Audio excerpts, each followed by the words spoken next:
Okay. How are you doing? Hello, and welcome to the coronacast comedy show. Here with me, Deliso Chaponda. We are having a little bit of a technical issue. Let me know if you hear me loud and clear before I get started, because I do not want to get started on the jokes. If you cannot hear me, if this is your first time tuning in, this is a show where I, Deliso Chaponda, stand-up comedian with, let's say, a smaller audience than I previously had, because of the coronavirus, instead entertains you, the people of YouTube, people of Facebook. Oops, we've got an echo. Hello? Testing. I think I'm back. Tell me if you hear me loud and clear, and we'll get started on the show. Today's show is a stand up comedy show, which will be one liners drawn from the news. Why did I end up writing an episode which is one liners from the news? Well, it starts yesterday. So, yesterday I stayed up to around 4 a.m. because I stayed up till around 2 because I wanted to watch the American vice presidential debate. Now, I don't live in America. I'm in the UK, but the fate of America affects us all, and there's always lots of drama in American politics. There's always lots of jokes in American politics. So I stayed up to watch, and it was, I tried my best to write jokes about what was going on, but it was kind of bland. It was kind of boring, which is good. Politics is meant to be boring. The presidential debate, which they had a few weeks before, was a lot of fun. It was very crazy. It was like watching two kids in a sandpit, but that's not what we want out of politics. It was very boring. Only one very interesting, funny thing happened, of note, actually, which was that in the middle of the debate, a brave fly, landed on Pence's head. And the internet had a lot of fun with this. I wrote a few one-liners about it. And then once I had written these one-liners, I was like, let me keep going. Let me keep writing one-liners about the news, one-liners from real news headlines. So I haven't made up any setups. So if you know how jokes work, there's a setup and there's a punchline, right? So I use real headlines as a setup, and then I make up my own punchline. And that's pretty much what today's episode is. I don't usually write one-liners because that's not how my brain works. Different comedians work in different ways. Some comedians think in words and puns. So if you think of someone like Jimmy Carr or Milton Jones, or the best of all the one-liner writers is actually Gary Delaney, they will hear phrases and they will think of ways to logically play around with it. They'll think in paradoxes and things like that, and they can write really short one-liners. Then there are other comedians who think in stories. Like, I generally think in stories. There are other comedians like Jerry Seinfeld who sort of think in observations. They'll see something and they'll just have a kind of weird way. But either way, I decided, because I was on Twitter anyway, to give a stab at one-liner writing. I've done them on a bunch of subjects. In between each subject, I'll take a look at the chat. So we'll start off with the ones which I wrote yesterday during the debate, and then we'll move on to other ones. Also, as always, this show is made possible by my Patreons. My Patreons each donate from £1 a month to £20 a month, and they make it viable for me to do this for free for anybody who has no money. And any of you who want to become a Patreon, you are very welcome. You can go to patreon.com/DelisoChaponda. There's some extra features, some things which I'll be uploading. But enjoy the show. Okay, let's keep going. Okay, so we will start with the fly. These are the one-liners which I wrote yesterday at 2:30 a.m.-ish. Okay, so a fly landed on Pence's head, and this is what I came with. Somebody put a cat on Pence's head. Why? To catch the bird, which will catch the spider, which will catch the fly. I didn't say they were good one-liners. I just said they were one-liners. Next, I believe I can fly. I believe I can touch the lie. This, of course, was referring to the fact that if you actually watch the time the fly landed was while he was in the midst of, let's say, a reinterpretation of recent events. And the third one, right, was how long till that fly was trained by Antifa theories start coming out. Okay, so those were my little one-liners during the debate, and now I actually started writing one-liners based on the news. So before I launch into them, let me just say a quick hello to the people who are in the house. Hello, JP Robies. I am glad you love me, right? Good to have you in the house. Hello, Sarah Hall. Good to have you in the house.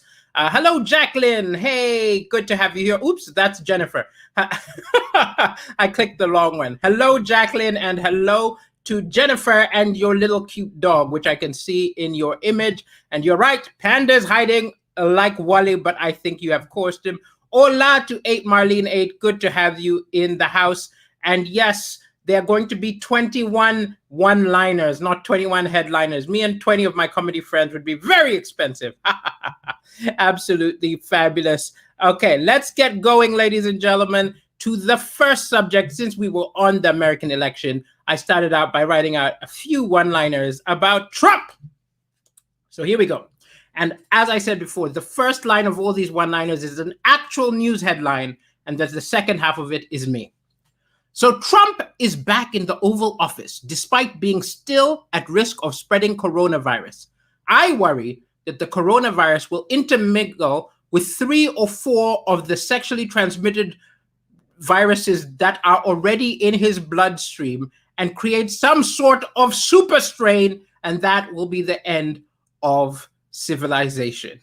Okay, that is the first story. All right, and then the second one, I can't believe this is a real headline. Aggressive raccoons keep harassing White House reporters. I want to see the hidden footage of Trump training them before the reporters arrive, and then him waving and saying, attack, attack. Third one, Trump pulls out of Congress relief talks. He then came over Congress relief talks face. Oh, that's rather disgusting. Okay, and the fourth one, coins commemorating Donald Trump for surviving COVID-19 are available for pre-order at the White House gift shop. Finding a penny brings you luck. Finding one of these coins gives you inexplicably bad gas. So those are the ones from Trump. Okay, we're going to move on to the ones about Halloween before I move back to talking to you. Okay, so this is again real headlines from the news. This one is from the UK. Ghost hunter horrified that Poundland is selling Ouija boards for Halloween. Who wants a cheapskate ghost? If I'm getting a host, I want a millionaire ghost. Okay, next up, over half of UK's 24 million Halloween pumpkins are destined for food waste. There are rumors of a pumpkin revolution, whereas they will rise up and squash the orthodoxy. Yes, that was a squash pun. Next up, this is the one which I can't believe this is really true. Sexy COVID-themed Halloween costumes are flooding the internet, with brands offering everything from a saucy hand sanitizer outfit to a skimpy banana bread look. The word sexy is very misleading because putting sexy before an outfit does not make the outfit sexy. An outfit is made sexy by the person who is wearing it. If we put Mila Kunis or Denzel Washington into a Kleenex box outfit, it will be, bang, a sexy Kleenex box outfit. It's not the outfit, it's the person. Okay. Let's take a look at the chat. As always, be very responsive. LOL, ask me questions. The more response you have, the more of a show we have. Okay, how are we doing? Good, good. Glad you are enjoying it, David McCormick. Okay, how else are we doing? Hello to Valentine Mulabe. Good to have you in the house. Excellent. Or I could do a wave like he did, mocking that disabled guy. It is entirely true. He is He mocks everybody. Okay, I'll summon a ghost if you can. Excellent. Oh, Chikundi in the house. Hello, Chikundi. Another Chaponda in the house. Hello, Chikundi. Good to have you in the house. Sexy banana bread, Sarah. I did not make that up. You should Google it.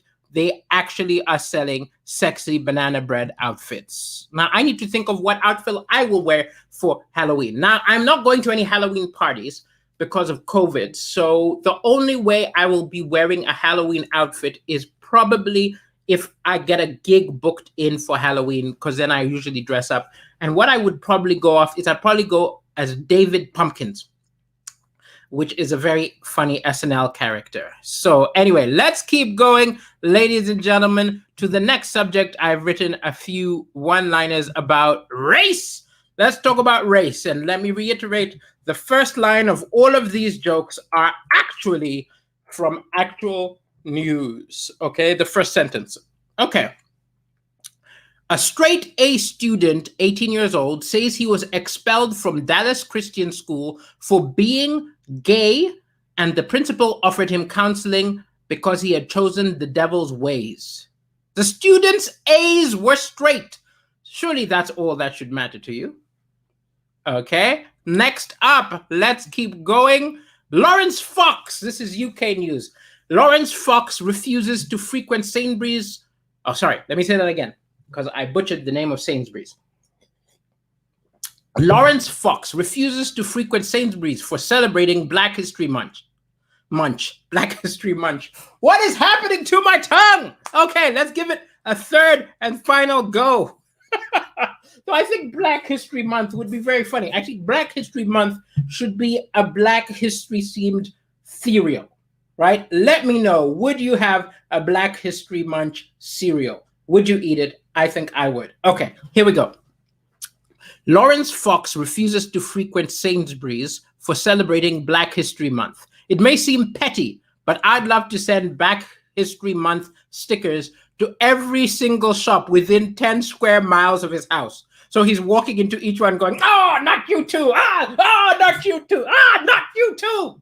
That is my pettiness in action. Next up, Republican State Senator Scott Allen circulated a resolution recognizing 10 historical figures for celebration during Black History Month. 6 of those he suggested were white. He also suggested a plumber for this year's Best Actor and a tank for this year's Nobel Peace Prize. Okay, ladies and gentlemen, let's keep going. Take a look at the comments before we proceed. Sexy cleanest outfit, very, very true. Those sexy cleaners, there's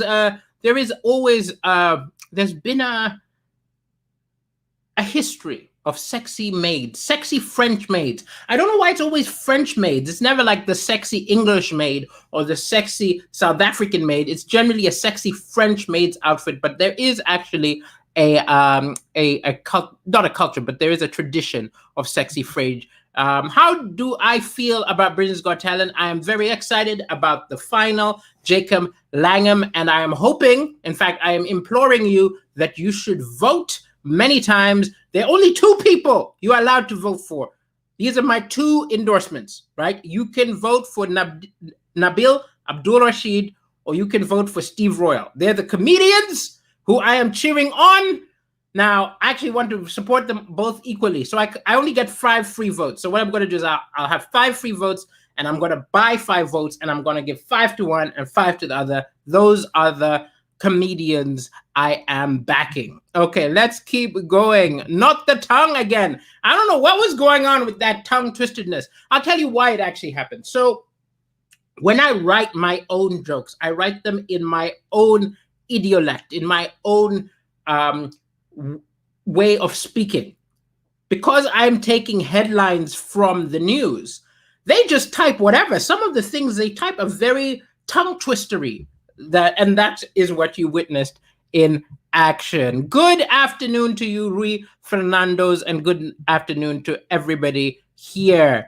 Nabil should win, then we can tour together. We will inevitably tour But if he wins, he's going to be rolling in £250,000. I don't think he'll have time to tour with me, but we will do something at some point in the future. And yes, Jacob Langham, he is good and funny. Okay. Let's move on to more one-liners, ladies and gentlemen. This time we are moving to one-liners about the coronavirus. The coronavirus, as always, these are based on real headlines, okay? Fight breaks out on a plane after man refuses to wear a mask. This sounds like a shitty sequel to the Samuel L. Jackson feature, Snakes on a Plane. I am tired of these motherfucking masks on this motherfucking plane. Right, next up, a coronavirus couple have got married in front of 200 guests by having a drive-in wedding. Before the marriage was complete, the priest said, if any person sees any reason why these two should not be married, let them hoot twice and turn their hazards on. Okay. Ladies and gentlemen, we move on to the subject of literature. Okay. Harry Potter author J.K. Rowling awards Quidditch status to the Gloucestershire village where she grew up. The village will be presented with a special Harry Potter golden banner. Janet Hughes, the author of the article, deserves a special banner for staying on subject. I read it. The whole article was just about the Quidditch banner. Really? The whole article. I was so impressed. Because usually at present, there would be lots of diversions. Okay. Next up, let's talk about theater. Ladies and gentlemen, let's talk about theater. Oh, do I actually have a theater one? Why do I have theater? Turns out that I wrote something about theater and possibly deleted it. Oh, I know what happened. I didn't actually label the last few because the show was meant to start and I didn't have time. So I will literally just tell you the last few topics verbally rather than have a little bit of a mnemonic at the bottom. Okay, so the penultimate subject, ladies and gentlemen, is Boris Johnson, Prime Minister of the UK. Okay, Boris Johnson. This again is based on a headline which I saw in a newspaper. Okay, so Boris Johnson must find his courage to lead us out of the coronavirus. He is not sure where he left his courage, probably in the same place where he lost his car keys. Next up, the Prime Minister, Boris Johnson, summons the spirit of Churchill to hint at social care reforms. He used a Ouija board, which he bought for £1. Okay, before we go to the final 1, 2, 3, 4, 5, the final 5 one-liners, let me take a look at the chat. The final 5 one-liners are about science. Okay, glad you enjoyed my comedy, Jacob Langham. My pleasure. Okay, you were thinking, I'm tired of this motherfucking virus on this motherfucking plane. Virus works. I just was going for snakes is 1 syllable and virus is 2 syllables. But what I actually should have thought about is if I could have found a word which works, which rhymed with snakes, like bake cakes, dakes, rakes, lakes, makes, pakes, rakes, flakes. I can't think it, but trust me, there's probably a word which rhymes, which could be forced in. But that is what I would do if it was a comedy show on television and I had a lot of time. Okay, let's keep going. That's a good idea, the wedding one. I'm glad you enjoyed that. Anybody who is thinking of getting married, you should indeed consider a drive-in wedding.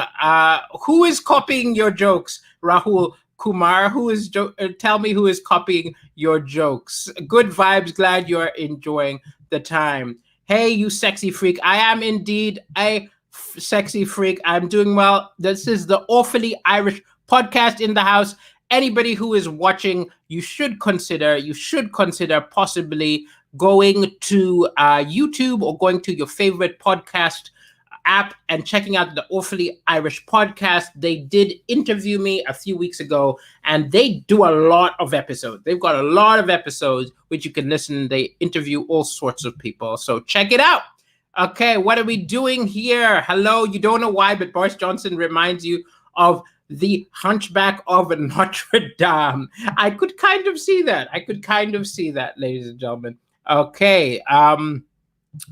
Please say that I am copying your jokes so that you can be famous. I can't tell you that, because if I said that I was copying your jokes, next thing you know, you could take me to court, accuse me of plagiarism. I copy nobody's jokes. Okay, let's go on to the next one. Hello, Tricky. Good to have you here. Excellent. Finally, ladies and gentlemen, final one-liners for the day, actually for the week, ladies and gentlemen, because tomorrow I have got one of my rare comedy shows in this time. I think what I'm going to upload is I'm going to upload only to Facebook a backstage, this is comedy in the time of Corona kind of thing. And I'm also going to upload some of my comedy set onto my Patreon.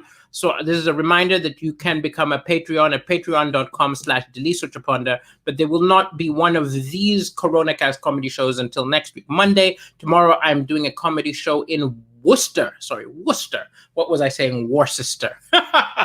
Worcester, but it looks like Worcester on the page. So that is where I am tomorrow, and I will be back. Oh, actually, I may be filming a television thing on Monday. Who knows where I'll be? I will update you what the deal is, what is going on, ladies and gentlemen. But just if you're watching me on YouTube, put a subscription, or if you're watching me on Facebook, click the thing that you want a little just an update when I go live, because now that comedy is half coming back, I am going to be on and off the coronacast based on if I have a gig, because right now, just so you understand the state of the nation for comedians, is that gigs which are coming back, which sort of pay us half of what they used to pay, right? So at least we're earning again. We're not earning a lot. I'm traveling a lot. I'm sort of trying to get back into the comedy groove because I want to start a tour next year. So I have to look at all the 139 episodes of coronacast, get the best jokes, test them in front of live audiences, shape it, make a tour, become world famous. That's the plan. Okay, but until that happens, let's go to the end of the episode, which is 5 one-liners based on the news. First sentence is always the real news about science. Okay, first, the Nobel Prize winner has said that we can see dead black holes. In a big twist, we will find out that Bruce Willis was a dead black hole all along. Next, paradox. I did it again. Paradox-free time travel is theoretically possible, researchers say. They also said this, and they also will say this, while they are not saying they said it yet. I'm not really sure about that one. Next one, ladies and gentlemen, I forgot to bring something. This one needs a prop. Hold on. Don't go anywhere.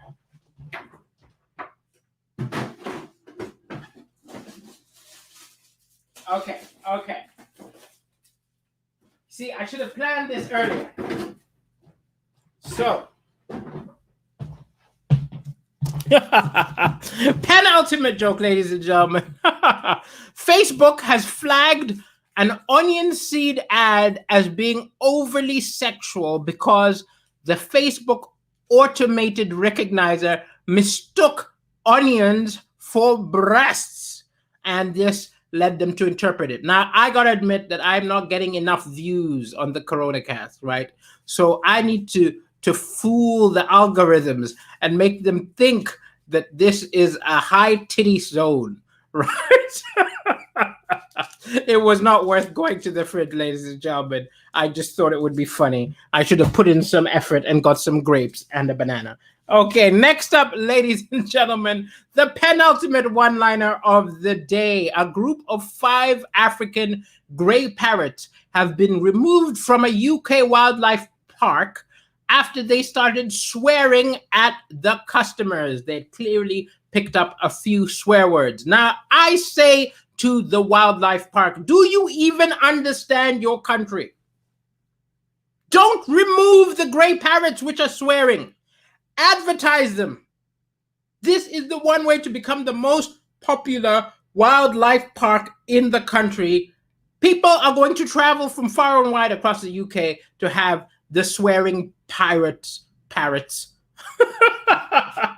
Be funny if they were pirates, but to have the swearing pirates swear at them and just say, "You bellend, you bellend."